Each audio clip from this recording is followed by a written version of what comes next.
Well, good morning. I don't know about you, but it sounds like there's a lot of exciting things coming up and things to choose. So I like that. I like the option of having get to explore some new things.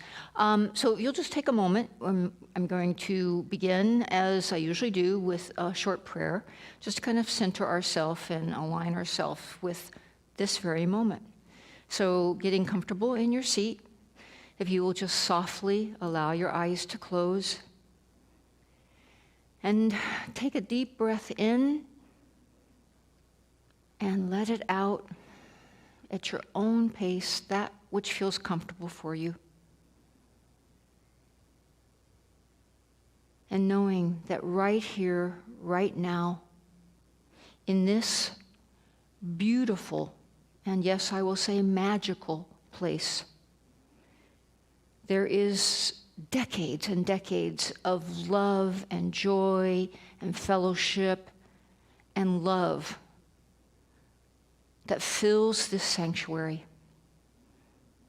So I just take a moment and I just allow myself to just soak it all up, to feel myself centered in this peace, in this beauty, in this love, knowing that it is present for me to tap into. And feeling the changes that are taking place. Feeling we are standing on that precipice of autumn beginning.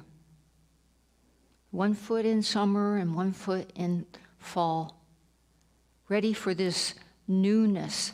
Each and every season holds gifts and enjoyment and pleasures that are present for us to experience and to share and to be a part of. So I'm looking forward. I'm excited about all these upcoming events and activities and changes that we connect with autumn, with the season of fall. Knowing that I appreciate what is happening now. I appreciate that newness. I appreciate that I am ready, willing, and able to participate in the gifts of this new season. I know that I choose to show up as my best self. That I choose to be fully present, awake, and aware of each and every moment, each and every day, each and every season. So delighted in this feeling, delighted in this gift, and filled with thanksgiving for this new upcoming experience. I simply allow this love and this peace and this joy and this fellowship to grow and expand, to be an active part of it, to be an active participant in spreading it. And I just let go, knowing that it is handled perfectly and that the law is always responding to my dominant thought and my dominant feeling and to my word. So declaring right here and right now that there is nothing unlike the divine present. And I am thankful, and I simply let go and allow it to be as I declare, and so it is. All right. So along the lines of what I was just talking about, tomorrow is officially the first day of fall. And I think, perhaps many of us are looking forward to these special gatherings of the upcoming season. And for one, such as our center's annual Pledge Potluck Dinner. And then there are other get-togethers and meals and activities that we share around Thanksgiving and Christmas time, when we get together with family and friends. So along this line of shared meals together, having potlucks together, I'd like to explore the question of what do I bring to the table? Now, anyone who has ever hosted 4 or more people for a meal understands that to do it all by yourself is quite a task, and it can be a heavy responsibility. Generally, it's greatly appreciated when the dinner guests offer to share the load and ease the burden of the hostess. And in that way, all the attendees better enjoy this potluck, this coming together. Now, perhaps you have personally experienced being a host or a hostess, or you know someone who has, and you know that they spent the majority of the time getting ready for the party. It may be all the cleaning the house, the shopping, the prepping, the preparing, the cooking, and then the serving, and they barely sat down to eat, only to jump back up again to, clear the table, to package up the leftovers, and to clean up after the meal was finished. Now, the host or hostess probably spent less time actually enjoying the company of their guests, having some quality one-on-one time, as compared to all the time that they spent working and getting ready for it. Now, there are plenty of individuals who genuinely enjoy hosting an event, and they have a special knack for doing so, and they do it with such splendor. But there are some who have never hosted, probably never will host, and maybe, just maybe, they might benefit from some information or gentle reminders of what actually is entailed in being a dinner guest, at least one who hopes to be invited again in the future. So I came across this article. It's actually about 10 years old, and it was from LA Weekly. And it's entitled 10 Potluck Etiquette Rules. Number 1, bring a dish. The official definition of a potluck is a meal or party to which each of the guests contributes a dish, not a meal or party to which bringing a dish is optional. That is officially called a dinner party. Offering to bring a dish or a bottle of wine to a dinner party is polite, and you should always do that. But a potluck, bringing a dish, is not a polite option. It is a requirement. Rule number 2. There are no exceptions to rule number 1. Even at a large potluck where there is a small fee to offset the costs of the supplies and the food, perhaps all the chicken, shrimp, ribs, and burgers to have and feed the entire group or a large number of guests, do not disregard rule number 1. Bring a dish to share. Rule number 3. Condiments do not count as a dish. Rule number 4. Arrive with your dish ready to serve. Don't assume that you can use the hostess oven to cook your dish for the next 30 or 40 minutes, or assume that you can spread out over the entire countertop there to cut, chop, and assemble your special salad.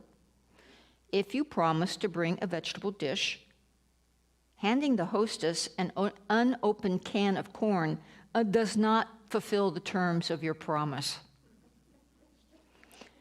Rule number 5, offer to help. When the nice, generous hosts who have volunteered their home or their backyard ask for your help to grill chicken, you do not say no because you don't want to smell like smoke the rest of the day. If they ask you to cook hamburgers, but you're a vegetarian, you smile and cook burgers anyway. Or you find someone else at the party who will do so in your place. You do not simply say no and then go get yourself another drink. Rule number 6. When the food begins to be transferred from the kitchen out to the serving tables, a process that generally requires quite some time because not enough guests have followed rules number 4 and number 5, you do not jump up to be the first in line.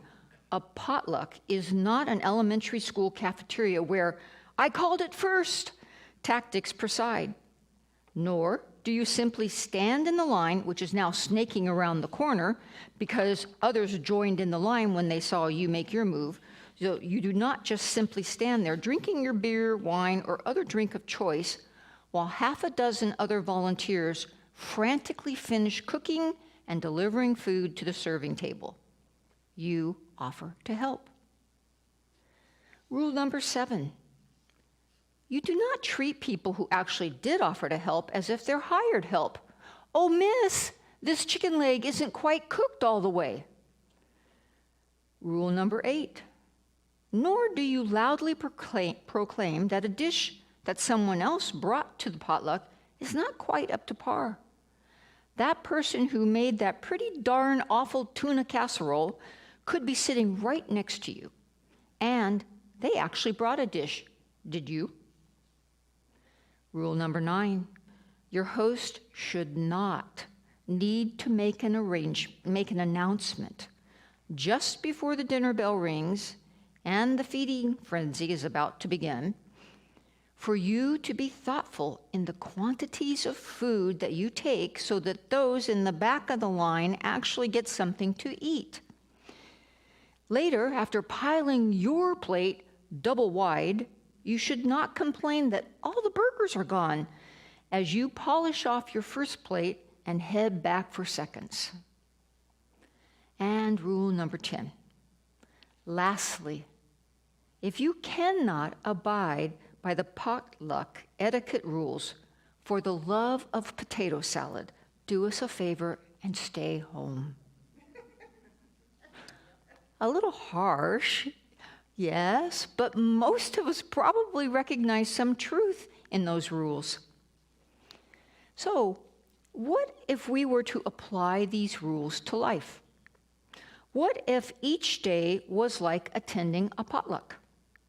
Yes, we are all invited to God's table of a bountiful harvest and a banquet.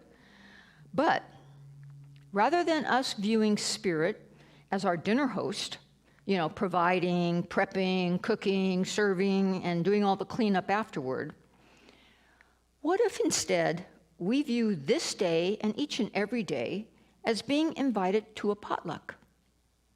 How do I show up? What do I bring to the table?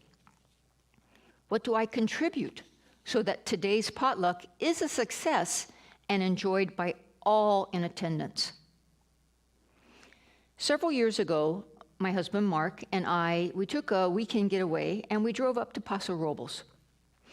Now, we had a great day of visiting a few different wineries. And we were looking forward to a nice Italian dinner that evening in the downtown area, which we had reservations for, because wine tasting can be an exhausting activity. You really work up a hunger.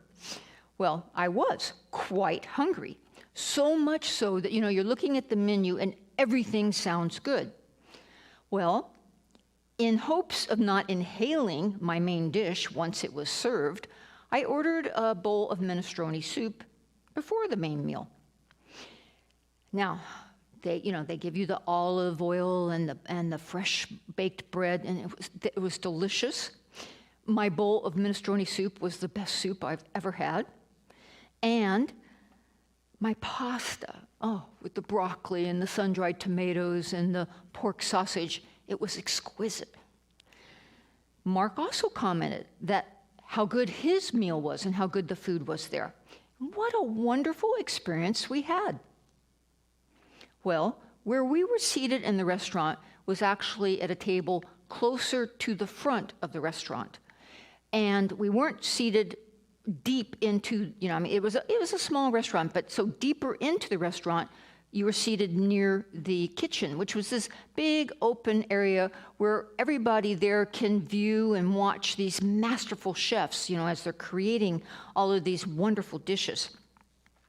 Well, After we finished our dinner, feeling thoroughly satiated and content and pleased with our choice of this great restaurant, we stood up and we were in the process of leaving when I overheard another couple. And I turned to see this couple because they had been seated closer to the kitchen. They were deeper in this small restaurant. Well, they had paused in their exit and they were praising the chefs on such an exquisite meal. Why hadn't I thought to do that? Now, we were nearly out the door, and it seemed too late. I felt that I had missed the opportunity. I mean, I would have to turn around and I'd have to, weave through this crowded restaurant to get back there to the kitchen, to jump on the bandwagon and go, oh, yeah, me too. Oh, yeah, it was great. But I felt that, as I said, that I had missed that opportunity, and now it was like, it would have been such a simple thing to do. Yet I acted as if it was just taken for granted. Of course, it was a great meal. One would expect such a fabulous meal in such a nice restaurant. It should go without saying. But it stuck with me that I hadn't expressed my gratitude and my appreciation when it was genuinely felt. A couple years ago, our dear Pat Brown, she shared a post with me called Shoulder Taps. Now, it was a post by a man named Bill Hart, who is an executive coach and a 3-time cancer survivor. And he claims that every day is a gift, and we shouldn't squander it. His motto is, be all in. In this post, he tells the story of a recent experience that he had. While with his wife at a restaurant for lunch, he noticed a nicely dressed lady, an elderly lady, sitting at this table by herself. Well, it wasn't long before some other younger-looking females joined her. He says, perhaps he's assuming that they were daughters or granddaughters. And he feels a voice in his head nudging him to speak to this lovely woman, but he doesn't. Well, later, after he and his wife have finished their lunch and they're walking out of the restaurant, he responds to that earlier nudge that he felt. He slowly approaches the woman's table and he crouches down so that he's in eye level with her as she's seated there. And he says, if no one else has told you yet today, I want you to know just how lovely you are. She looks him in the eyes and she responds, I know you. No, he says, we don't know each other. She then says, I know your spirit. My husband died a year ago today, and that is something that he would say to me. It touches me. Bill Hart is overcome with emotion. His eyes well up with tears. He can't speak. He leans in and he gives her a hug, and then he slowly walks away. His message to us is that God taps us on the shoulder and uses us at certain moments. And when we feel that nudge or hear that soft whisper, he encourages all to respond to those shoulder taps. He says the more that we do, the more we are in alignment with God. Shoulder taps.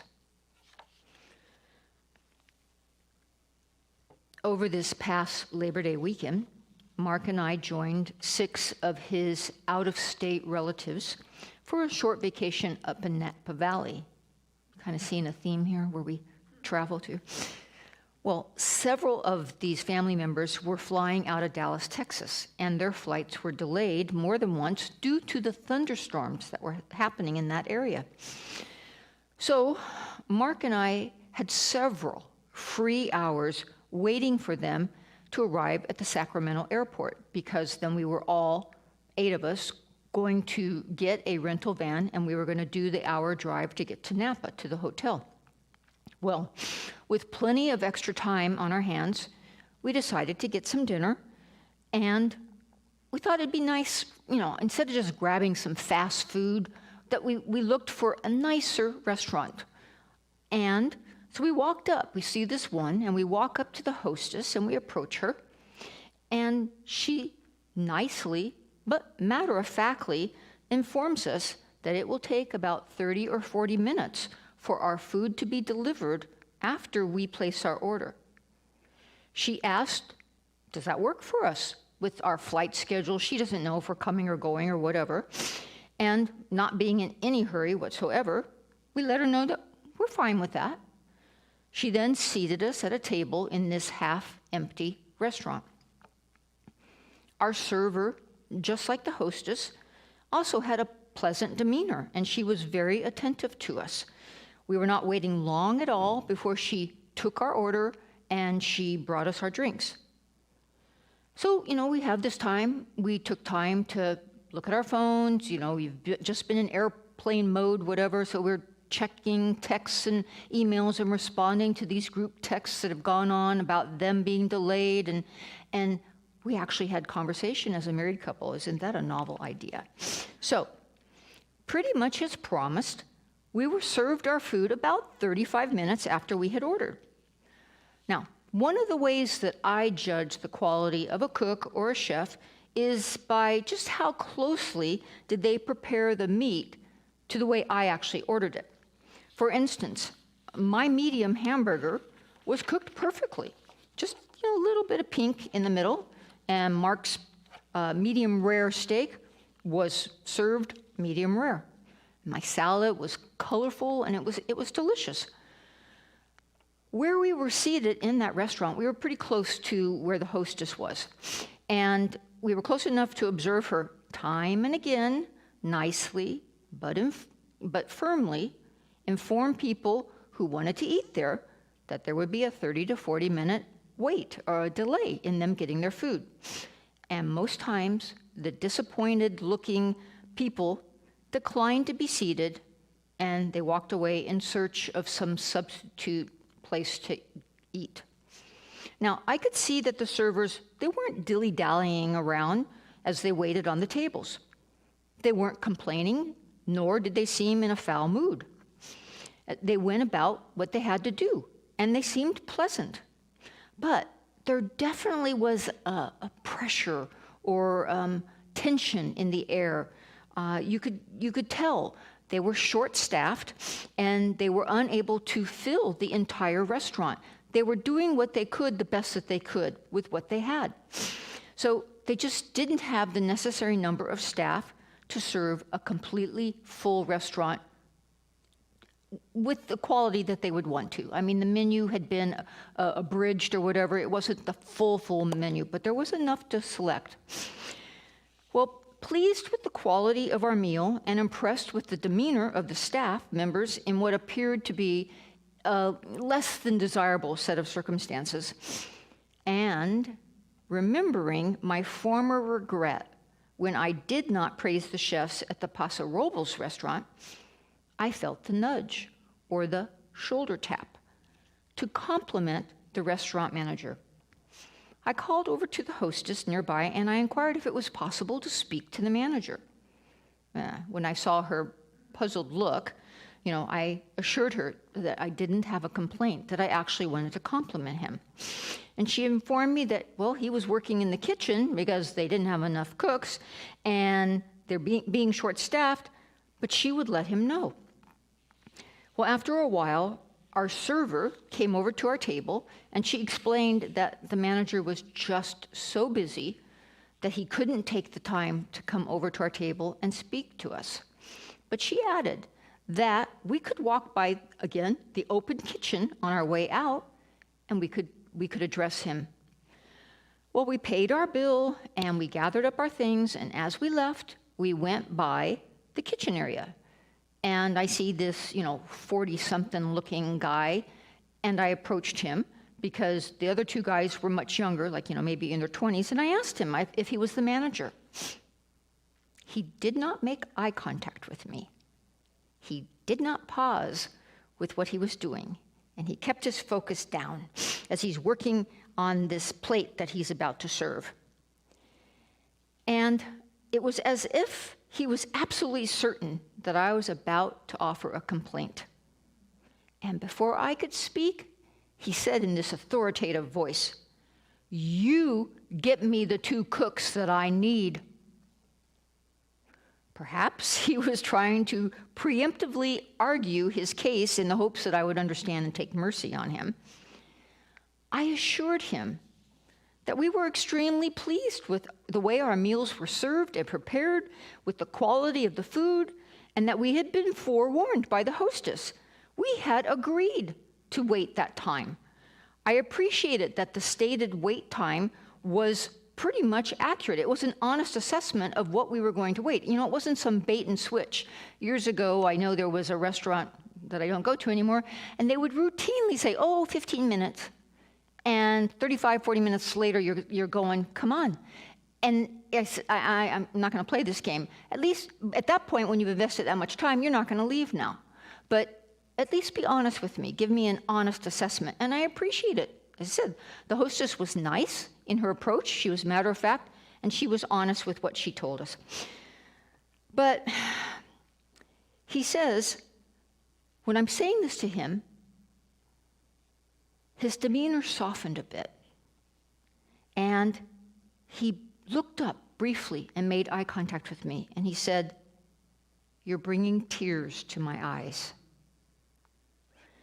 I felt very satisfied that my words, perhaps the first heartfelt words and a compliment that he had received that day or that week, those words were actually received.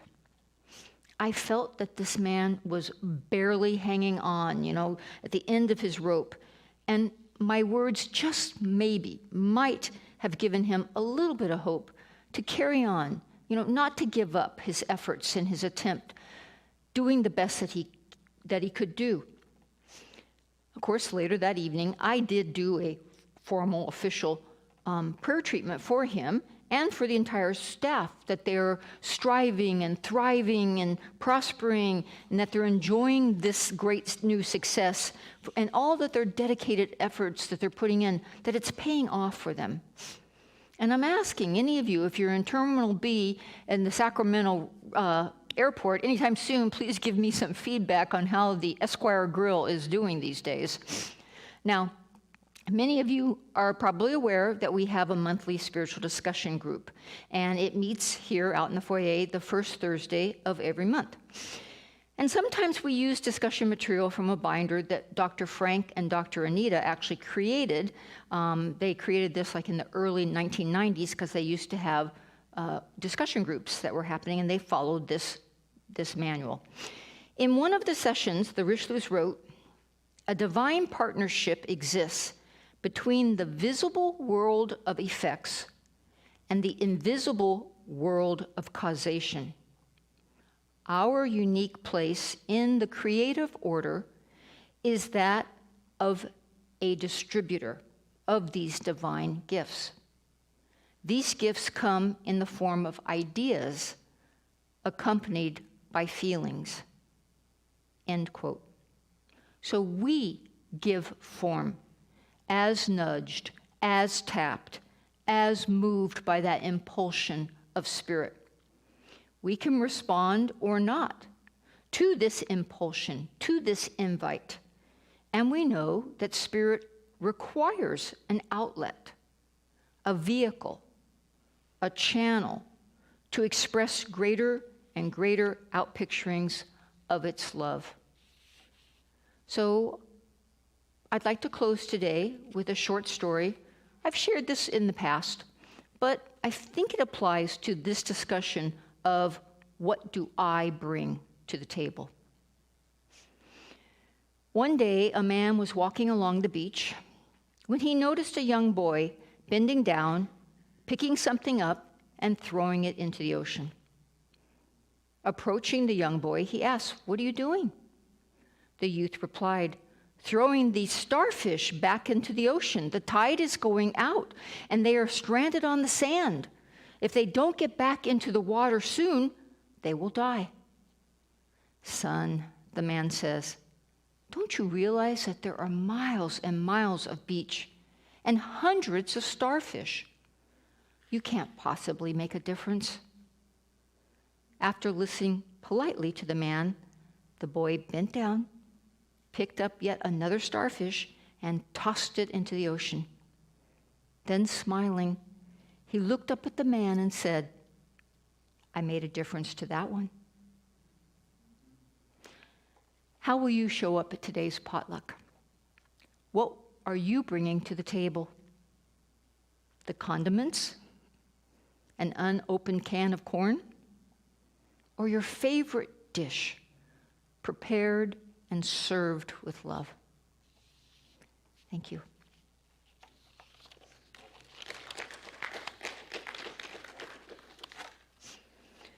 So now this is time for our sharing. And there it is, there it be. So if you will join me in saying, divine love consecrates my gift.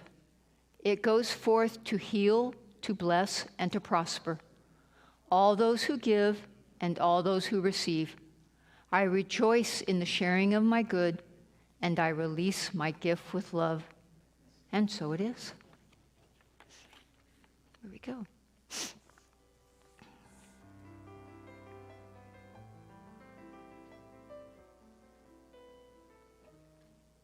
Ruthie. Sorry. There we go. Thanks. Thank you.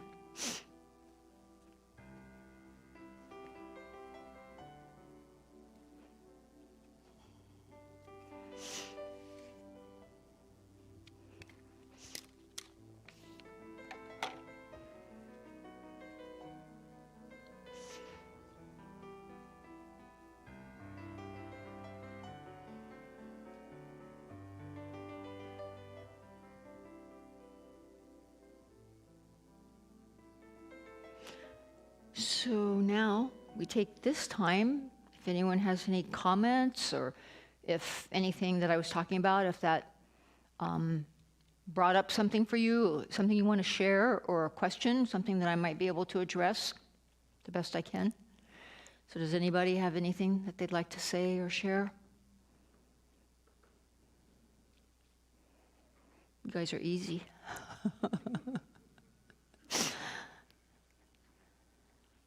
We had, I think, was it October or November that we hadn't done a pledge potluck and come together in over 2 years with the shutdown. So I know that was really enjoyable. That was kind of at the beginning of us starting to come and share, and everyone was, I hosted the table, but it was like I kept commenting how helpful everybody in attendance was. Everybody brought a great dish to share, and everybody was asking what they could do to help, when we actually gathered together.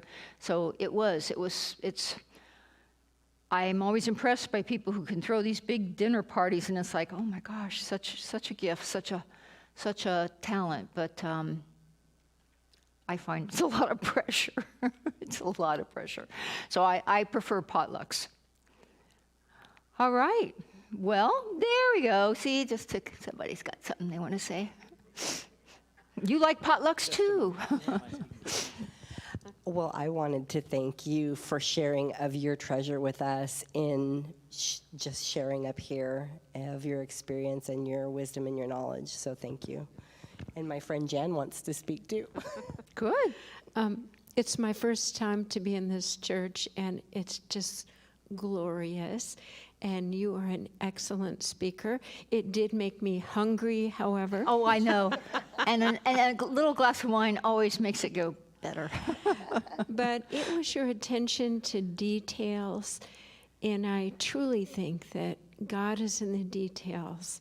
And your sensitivity to remember to tell that cook, those little details, make a lot of difference. A lot of people are just trying to hold on now, and he's in that kitchen and he's feeling like no good deed goes unpunished. Yep. And you were there to be the release for that. So Yeah. thanks for the And reminder. it truly is, it's not just the gift that you're giving them. I mean, I felt so filled up by seeing, and even if he hadn't received it as the way he did, that doesn't minimize my gift. It doesn't minimize that I took the time, that I saw a need and I addressed it. But it was, I felt it was, I was just as filled up and receiving the gift as he appeared to be. So that was really nice. Thank you. So thank you. And the other cool thing about that is that even someone else witnessing an act of kindness like you did, it shifts the energy in it and activates the parasympathetic nervous system, and everybody experiences that love and appreciation, and it's a gift to those who witness it as well. And that's what did happen when I saw that couple take the time, and it's like, I was feeling it. Why hadn't I thought it? Why didn't I express it? And I'm beating myself up. And so it was kind of like, that was the example for me going forward, that I wasn't going to hold that feeling inside again. It's such a simple act, just to tell someone you acknowledge them and you appreciate what they've done. So, yes, dear. Mike. And if you come back again, we do talk about more things than just food and wine here. Reverend Moira always good about that. Remember, she'd tell people she'd give them a cup of Starbucks coffee or something. She was always gracious and giving to people who were serving her. Yeah. Whether they're in a market or doesn't make ever, and it kind of has inspired me to say thank you, or to be kinder to people, just to, with words of encouragement or whatever I do. And it's just an awareness that they're there and they need to know they're appreciated. But we've talked about that in Tuesday's book discussion group. We've talked about that ripple. What is the quality of ripple? What is the quality of energy that I'm sending out, that's going out from me? We talked about the whole thing about, somebody being angry and upset and under a lot of pressure, going for a massage and then getting burned with the hot stone. And it was like, she came into the situation with anger and she corrected herself and turned it around. So we may not think that people can tell because we didn't say anything, but you can feel the energy on someone. So what do I want people to feel? What do I give? What do I bring? I'm here. What do I contribute? So, thank you. All right, anybody else? Appreciate it. So, fall and potlucks, we get to start eating. Get out the big pants.